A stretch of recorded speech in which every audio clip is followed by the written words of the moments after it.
Hello दोस्तों। आज हम आरआरबी ग्रुप डी एग्ज़ाम 26 दिसंबर की जो फर्स्ट शिफ्ट हुई थी उसका एनालिसिस करने जा रहे हैं। अगर वीडियो अच्छी लगे तो वीडियो को लाइक और चैनल को सब्सक्राइब करें, क्योंकि मैं सटीक क्वेश्चन वही क्वेश्चन लेकर आया हूँ जो आज पूछे गए थे। क्वेश्चन था, कॉप 30 का आयोजन 2025 में कहाँ किया गया? ऑप्शंस थे ए दुबई संयुक्त अरब अमीरात, बी वेलम ब्राज़ील, सी बाकू अज़रबैजान और डी नई दिल्ली भारत। आपका करेक्ट आंसर था ऑप्शन नंबर बी, यानी कि वेलम ब्राज़ील एकदम करेक्ट आंसर था। ये जिसने लगाया उसका एकदम करेक्ट था। अगला क्वेश्चन पूछा गया था, भारतीय रिजर्व बैंक आरबीआई ने कब तक भारतीय बैंकों के लिए विशेष इंटरनेट डोमेन बैंक इन को अपनाने का निर्देश दिया है? ऑप्शंस थे 2023, बी 2024, सी 2025 और डी 2022। आपका करेक्ट आंसर था ऑप्शन नंबर सी, यानी कि 2025 एकदम करेक्ट था। अगला क्वेश्चन पूछा गया था, अगस्त 2025 में इंटरमीडिएट रेंज बैलिस्टिक मिसाइल अग्नि 5 का सफल परीक्षण किसके द्वारा विकसित और संचालित किया गया? ऑप्शंस थे ए इसरो, बी डीआरडीओ, सी एचएएल और डी वीडीएल। आपका करेक्ट आंसर था ऑप्शन नंबर बी, यानी कि डीआरडीओ के द्वारा। अगला क्वेश्चन था, आईपीएल 2025 सीजन के अंत तक किस खिलाड़ी ने टूर्नामेंट के इतिहास में सबसे अधिक अर्धशतक लगाए हैं? ऑप्शंस थे ए Shikhar Dhawan, B Rohit Sharma, C David Warner और डी विराट कोहली। आपका करेक्ट आंसर था option number D Virat Kohli. अगला क्वेश्चन था, सितंबर 2025 में प्रकाशित बुकर पुरस्कार विजेता लेखिका अरुंधति रॉय के पहले संस्करण का शीर्षक क्या था? ऑप्शंस थे A the God of small things, B the ministry of almost happiness, C Mother Mary comes to me और डी आज़ादी फ्रीडम फांसीवाद फिक्शन। इसका करेक्ट आंसर था option number C Mother Mary comes to me. ये question पहले भी पूछा जा, वह क्वेश्चन सारे रिपीट ही हो रहे हैं। अगला क्वेश्चन था, एक क्षारीय विलयन का पीएच मान क्या होता है? ऑप्शंस थे A pH less than 7, B pH greater than 7, C pH बराबर 7 और डी पीएच बराबर 0। आपका करेक्ट आंसर था पीएच ग्रेटर देन 7, यानी कि ऑप्शन नंबर बी एकदम करेक्ट था। अगला क्वेश्चन था, कार्बन परमाणुओं का वह अद्वितीय गुण क्या है जिसके कारण वे आपस में जुड़कर लंबी और स्थिर श्रृंखलाएं बनाने में सक्षम होते हैं? ऑप्शन थे ए चतुष्फलकीय ज्यामिति, बी श्रृंखलन, सी विद्युत ऋणात्मकता और डी आयनीकरण ऊर्जा। आपका करेक्ट आंसर था बी ऑप्शन, यानी कि श्रृंखलन एकदम करेक्ट था। ये जिसने भी लगाया वह करेक्ट था। अगला क्वेश्चन दिया गया था, यदि एक ध्वनि तरंग का तरंगदैर्घ्य 680 मीटर है और उसकी आवृत्ति 0.5 हर्ट्ज है, तो उसकी तरंग की चाल यानी कि स्पीड क्या होगी? ऑप्शंस दिए गए थे, ए 1360 मीटर प्रति सेकंड, बी 1340 मीटर प्रति सेकंड, सी 680 मीटर प्रति सेकंड और डी 170 मीटर प्रति सेकंड। आपका करेक्ट आंसर था ऑप्शन नंबर बी 340 मीटर प्रति सेकंड, क्योंकि हम इसको पहले ही सॉल्व कर ले चुके हैं। अगर हम वीडियो में सॉल्व करेंगे तो वीडियो ज़्यादा लंबी जाएगी। अगला क्वेश्चन दिया गया था, यदि एक वस्तु की स्थितिज ऊर्जा यानी कि पोटेंशियल एनर्जी 480 जूल है, उसका द्रव्यमान यानी कि मास 12 केजी है और गुरुत्वीय त्वरण जी बराबर 10 मीटर प्रति सेकंड स्क्वायर है, तो वह कितनी ऊंचाई पर स्थित है? ऑप्शंस दिए गए थे, ए 2 मीटर, बी 4 मीटर, सी 6 मीटर और डी 8 मीटर। इसमें आपका करेक्ट आंसर दिया है ऑप्शन नंबर बी, यानी कि 4 मीटर। जिसने लगाया उसका करेक्ट था। अगला क्वेश्चन दिया गया था, उत्तल लेंस में जब प्रकाश की किरण मुख्य फोकस F1 से होकर गुजरती है, तो अपवर्तन के बाद वह किरण कहाँ जाती है?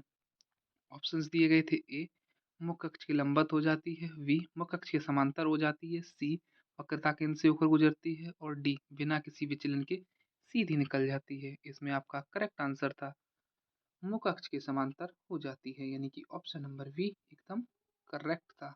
अगला क्वेश्चन दिया गया था, जनवरी 2025 में वक्फ संपत्तियों के बेहतर प्रबंधन और प्रशासनिक सुधारों पर चर्चा करने के लिए वक्फ बोर्डों की क्षेत्रीय बैठक कहाँ आयोजित की गई थी? ऑप्शंस थे, ए लखनऊ, बी नई दिल्ली, सी बेंगलुरु और डी हैदराबाद। इसमें आपका करेक्ट आंसर था ऑप्शन नंबर ए, यानी कि लखनऊ एकदम करेक्ट था।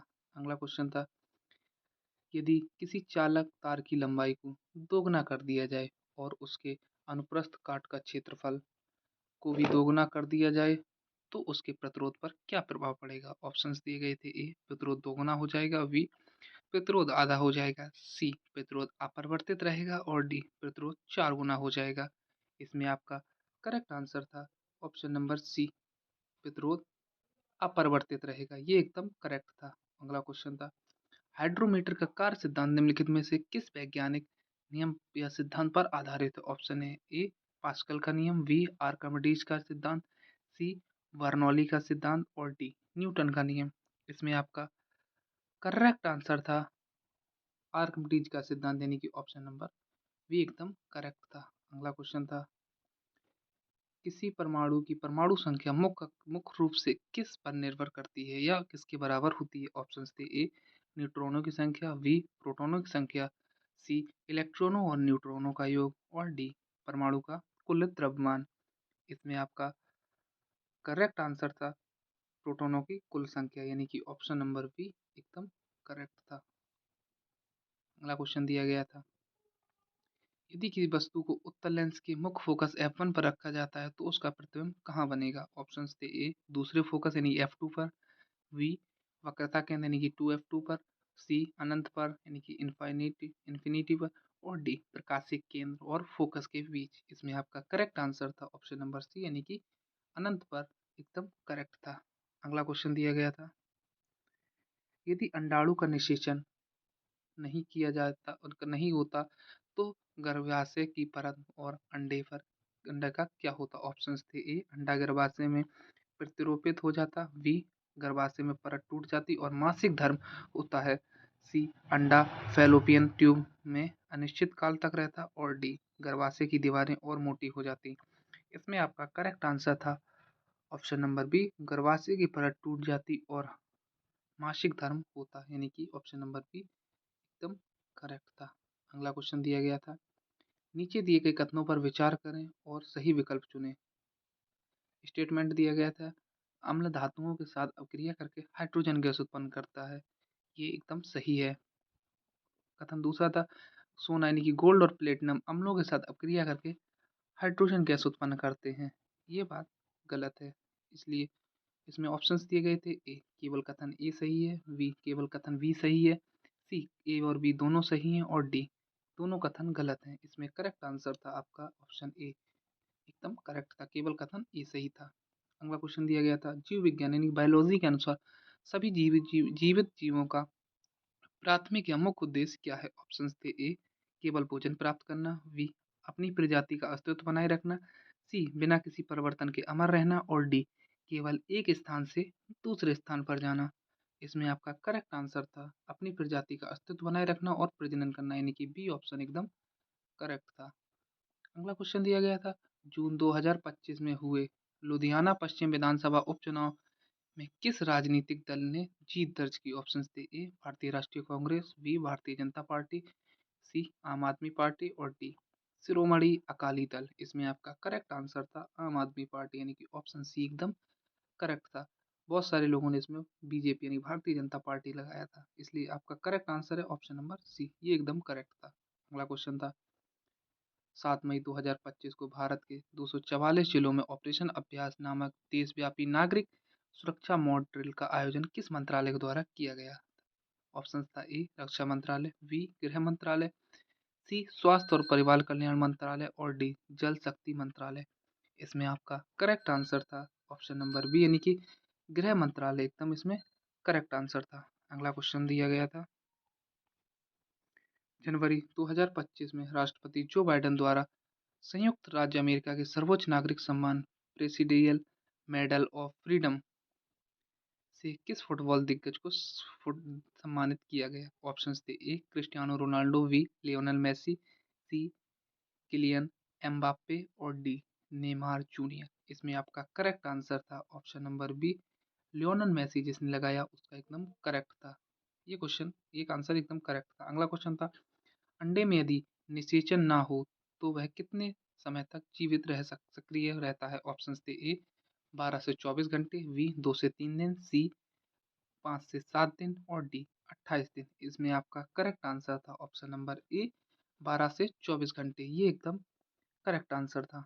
अगला क्वेश्चन दिया गया था, भारतीय रिजर्व बैंक यानी कि आरबीआई ने मई 2025 में north east small finance bank limited का नाम बदलकर आधिकारिक तौर पर क्या कर दिया है? ऑप्शंस थे A Unity small finance bank, B Smile small finance bank, C Shivalik small finance bank और D Utkarsh small finance bank. इसमें आपका करेक्ट आंसर था स्मॉल स्मॉल फाइनेंस बैंक यानी कि ऑप्शन नंबर बी एकदम करेक्ट था। अगला क्वेश्चन दिया गया था, अप्रैल 2025 में भारत में पहली बार आयोजित विश्व स्वास्थ्य शिखर सम्मेलन क्षेत्रीय बैठक का आयोजन कहाँ किया गया? ऑप्शन थे ए मुंबई, बी नई दिल्ली, सी हैदराबाद और डी जयपुर। इसमें आपका करेक्ट आंसर था नई दिल्ली यानी कि ऑप्शन नंबर बी एकदम करेक्ट आंसर था। अगला क्वेश्चन दिया गया था, जून 2025 में केंद्रीय गृह मंत्री अमित शाह ने किस राज्य के लिए सैटेलाइट आधारित बाढ़ जोखिम क्षेत्र एटलस का शुभारंभ किया? ऑप्शन दिए गए थे ए बिहार, बी असम, सी उत्तर प्रदेश और डी उत्तराखंड। इसमें आपका करेक्ट आंसर था ऑप्शन नंबर बी यानी कि असम एकदम इसमें करेक्ट आंसर दिया गया था। अगला क्वेश्चन दिया गया था, निम्नलिखित में से कौन सा कायिक परिवर्तन का लाभ नहीं है? ऑप्शन थे ए पौधे जल्दी फूल और फल देने लगते हैं, ये सही बात है। बी बीज रहित पौधे यानी कि जैसे केला अंगूर को उगाना संभव है। सी निषेचन और परागकण की आवश्यकता नहीं होती और डी इससे पौधे में आनुवंशिक विभिन्नता अधिक होती है। ये ऑप्शन नंबर डी इसमें करेक्ट था, यह लाभ नहीं है। अगला क्वेश्चन दिया गया था, निम्नलिखित में से कौन सा एक समांगी मिश्रण का उदाहरण है? ऑप्शन थे ए तेल और पानी का मिश्रण, बी वायु यानी कि एयर, सी रेत और लोहे के कण और डी जल और चौक का पाउडर। इसमें आपका करेक्ट आंसर था ऑप्शन नंबर बी वायु यानी कि एयर एकदम इसमें करेक्ट था ऑप्शन नंबर बी। अगला क्वेश्चन दिया गया था, कौन सा कोशिका अंगक प्रोटीन और लिपिडों को प्राप्त करता है और उन्हें संशोधित करता है, छांटता है और पुटिकाओं में पैक करता है? ऑप्शन थे ए लाइसोसोम, बी गोल्जी का, सी माइटोकॉन्ड्रिया और डी राइबोसोम। इसमें आपका करेक्ट आंसर था ऑप्शन नंबर बी गोल्जी का, इसका एकदम करेक्ट आंसर था। अगला क्वेश्चन दिया गया था, जब किसी वस्तु पर एक असंतुलित बल कार्य करता है तो उस वस्तु के निम्नलिखित गुणों में किसमें परिवर्तन होता है? ऑप्शन थे ए द्रव्यमान यानी कि मास, बी वेग यानी वेलोसिटी, सी घनत्व यानी कि डायनेसिटी और डी समय यानी कि टाइम। इसमें आपका करेक्ट आंसर था वेग वेलोसिटी यानी कि ऑप्शन नंबर बी एकदम करेक्ट था। अगला क्वेश्चन दिया गया था, शक्ति और ऊर्जा की वाणिज्यिक इकाइयाँ क्रमशः क्या हैं? ऑप्शन थे ए वाट और जूल, बी अश्वशक्ति और किलोवाट घंटा यानी कि हॉर्स पावर एंड किलोवाट घंटा आवर। अगला क्वेश्चन था किलोवाट और कैलोरी और डी ऑप्शन था न्यूट्रन न्यूटन और अर्ग। इसमें आपका करेक्ट आंसर था ऑप्शन नंबर बी अश्वशक्ति और किलोवाट घंटा यानी कि horse power and kilowatt hour. ये एकदम करेक्ट आंसर था, ये जिसने लगाया उसका करेक्ट आंसर था। लगभग सारे क्वेश्चन कंप्लीट हो गए जो आज की शिफ्ट में आए थे। अगर वीडियो आपको अच्छी लगी हो तो वीडियो को लाइक और चैनल को सब्सक्राइब करें। Thank you.